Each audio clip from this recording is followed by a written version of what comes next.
if I try to plug in -2, I'm saying the limit as x approaches -2. Well, if I try to plug in -2 into here, I'm going to get 0 on the denominator, all right, which is an issue. So let's factor it. Well, we're just going to get x plus 2, x minus 2, all divided by x plus 2. Okay, these cancel out, and we're just left with x minus 2. Now we can plug in the -2 into here, and we're going to get -2 minus 2, which is negative 4. All right, perfect. Let's go on to this one over here. Well, let's just factor the numerator. We're going to get x plus 4 and x plus 2, all divided by x plus 4. Excellent. These cancel out, and we're just left with x plus 2. Plug in our -4, and we get -4 plus 2, which is -2. Okay. Let's look at this now problem down here over here. This one over here looks tricky. I can't plug in -4 because I'm going to get 0 here. Oh, wait, look at that. Let's go ahead and do that. And you'll see, this is the reward of always trying to plug it in first. I'm going to plug in -4 in here. I'm going to get -4 plus 4 plus 1. And I'm going to get 1 over the square root of 0 plus 1.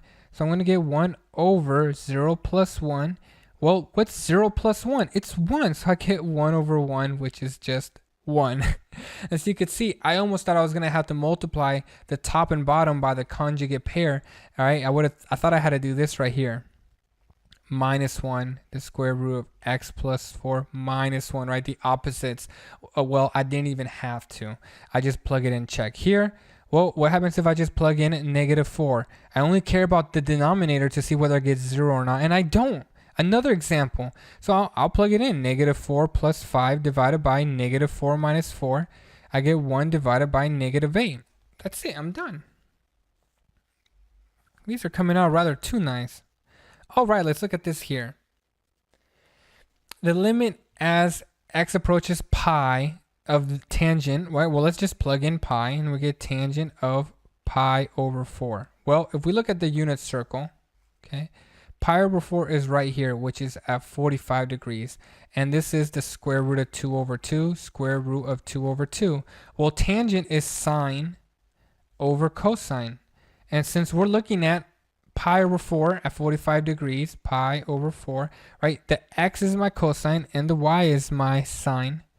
And if you look at the same value, so I'm going to get the square root of 2 over 2 and the square root of 2 over 2, and these cancel, and we just get 1.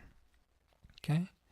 Last but not least, let's look at this problem here. We're looking at cosine of 2 pi over 3.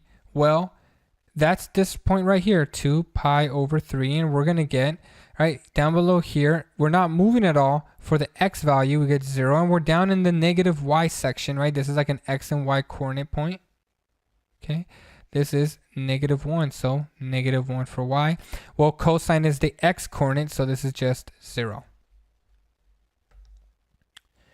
Okay, let's go ahead. Well, look at this problem here. Let's see if I plug in 0. Yeah, I'm going to get 0 on the denominator. So looks like what I have to do for this problem here is I have to multiply. Okay, now this is where I think I'm going to have to multiply by the conjugate pair. Basically, if this is minus right here, I'm going to put a plus sign so that the middle terms can cancel out. We're going to get the square root of x plus 2 plus the square root of 2. Okay, well, this multiplied with this just gives me x plus 2, and this times this, the square roots cancel out. That's why we can ignore them. We get -2, all divided by x square root of x plus 2 plus the square root of 2. These cancel out, and I'll get x over x square root of x plus 2 plus square root of 2. These cancel out, and we're left with 1 over, okay, the square root of, now I'll plug in 0, and I'll get 0 plus 2 plus the square root of 2. All right, and I'll go ahead and write it up here, and I'm going to get 1 over the square root of 2 plus the square root of 2. It simplifies down to 1 over, there's 2 of them, so 2 square root of 2. And if you want to, we don't want to have a square root on the bottom, so we rationalize it, multiply square root of 2 top and bottom. And we're going to get the square root of 2 over, well, square root times square root is 2, so 2 times 2, and so we get the square root of 2 over 4. Okay, pretty tough kind of problem there, but It's the ones that I think are the most challenging, and I think, you know, as we just get practice, we're gonna get better at them. All right, so let's look at this problem here. Well, I could plug in 4 and see whether or not it gets 0, but whenever you see problems like this, I think our natural reaction is to just factor it. So we're going to get here x minus 4, x plus 3. And down below, we're going to get what looks to be like x minus 4 and x minus 5. All right, now you could see clearly that if I plug in the 4, I'll get 0 on the denominator and numerator, so it'll be a whole.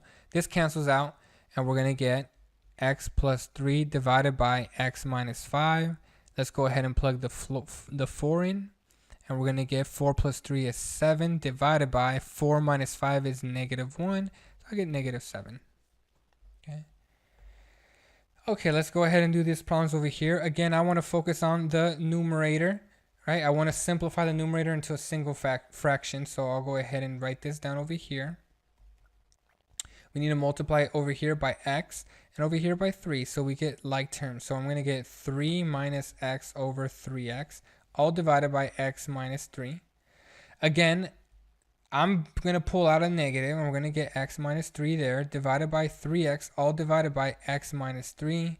Okay, these cancels out, and I'm left with negative 1 over 3x. Now I just take the 3 and plug it in, and I get negative 1 over 3 times 3, which is negative 1 over 9. Again, another tricky, hard one, all right? Now over here, well, what happens if I plug in the 4? Well, I plug in the 4. It's going to be just fine. All right, plug in the 4. Okay, well, I'm going to get 4 minus 4 over the square root of 4 minus 2.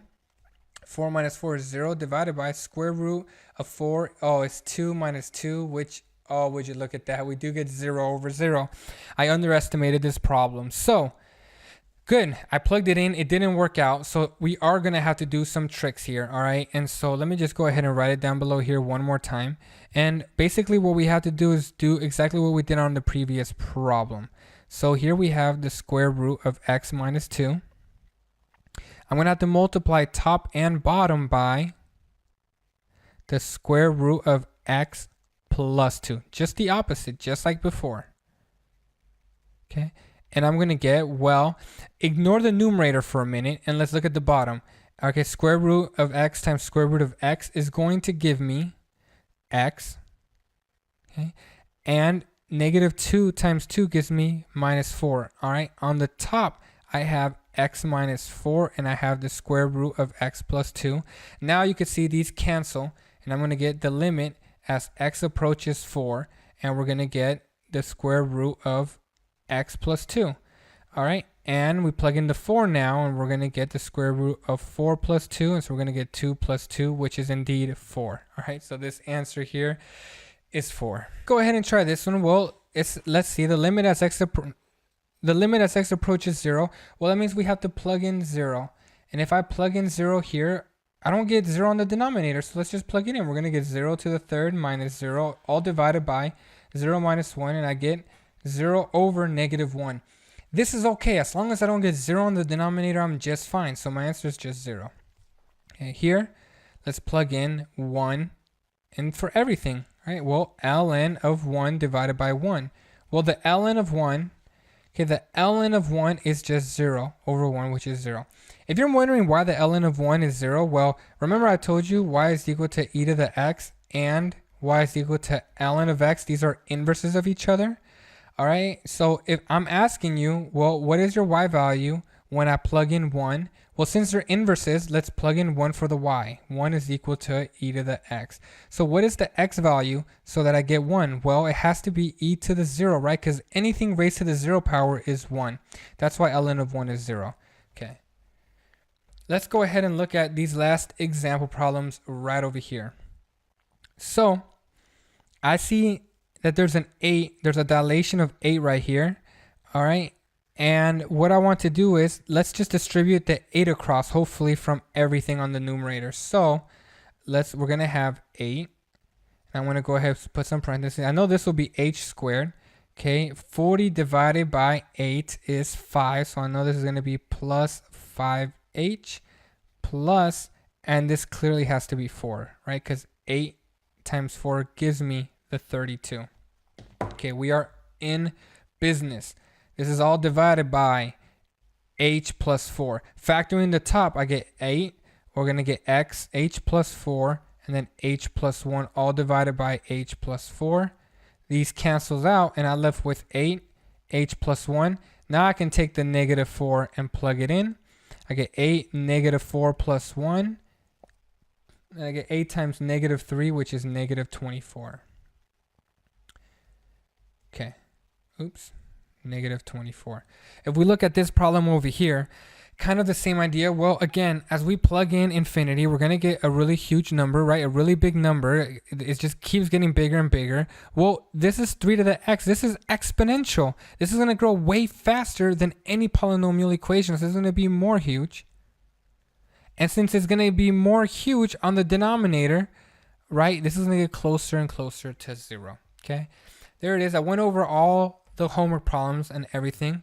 Hopefully that helps you, and hopefully you're able to do some on your own. If not, I hope these videos really helped you to understand how to do a combination of everything we so far have learned in this class.